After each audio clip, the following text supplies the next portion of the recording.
How's it going, guys? Greetings and salutations. I guess it's been over a year now. I put a video up called The Making of a Neck Knife. Maybe you've seen it. Maybe I'll put up there an annotation to that video. It's not very good, but if you wanted to see it, you could. And what you saw was me making this knife. And let's just say that design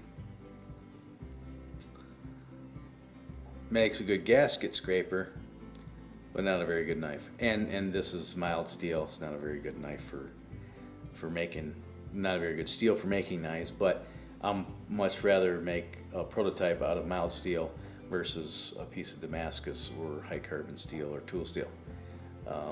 This stuff is cheap. So I made that, and after I got done with it and I put an edge on it and I started using it a little bit around shop here, I decided to make another one and improve on this design. I didn't like the proportions of the handle. It seemed a little bit bulky, and I didn't like that straight blade too much. It just didn't lend itself to practicality. You want to have kind of an arched blade. I personally have an affinity for drop point blades. Either that or Tanto blades. But this is my EDC. This is something I bought on eBay for $3.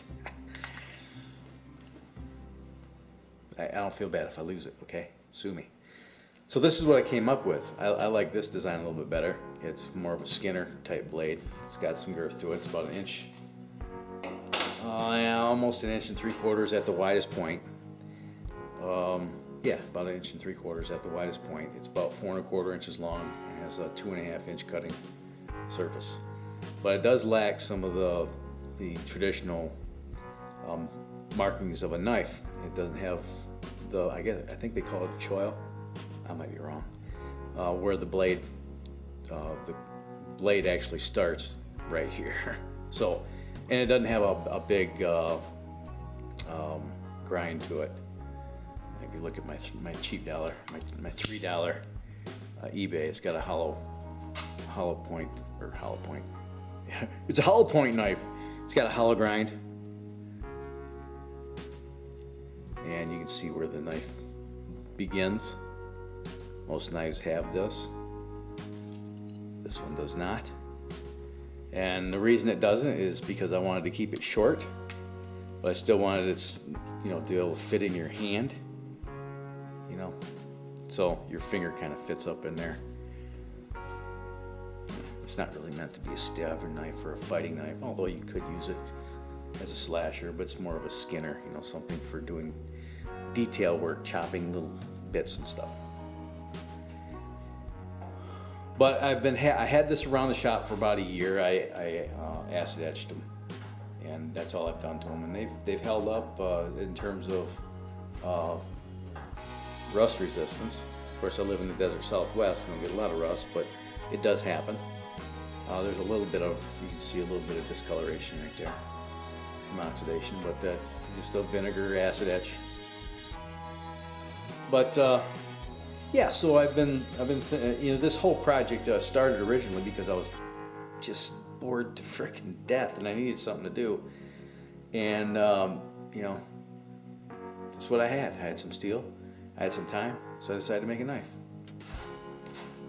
And ever since then, I've been that concept's been kind of bouncing around in my head. I want to build knives, maybe not professionally, but I want to build some knives. So looking into different types of steel that I could use, I absolutely adore Damascus steel. I love the whole.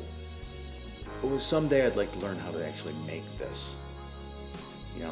Build a forge, get an anvil, and heat up metal and weld it together with a hammer and make stuff like this. This would be so cool.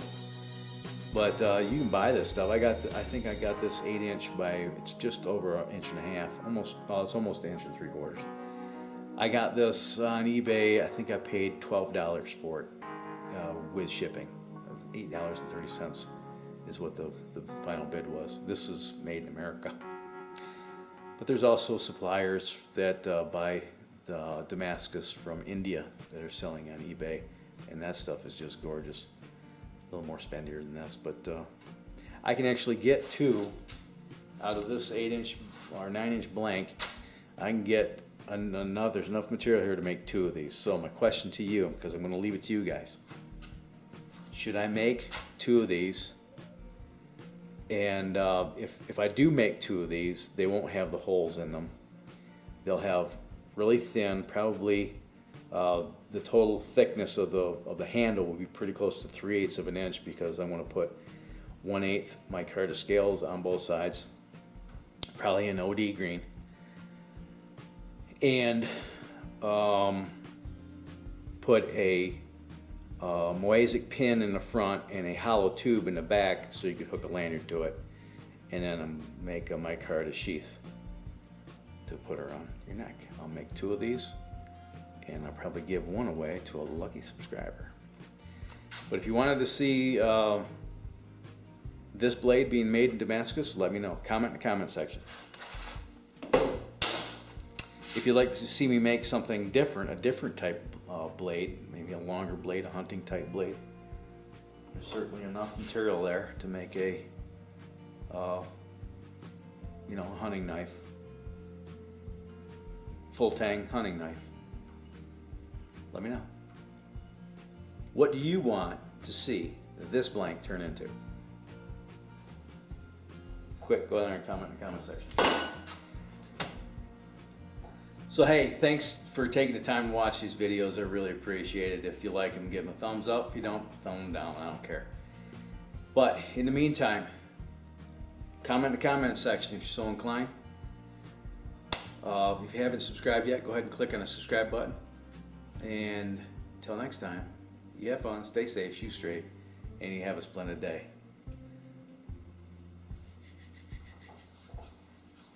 Now, what else can I do? Oh, I can make some videos on my new reloading press. Look for it. Bye.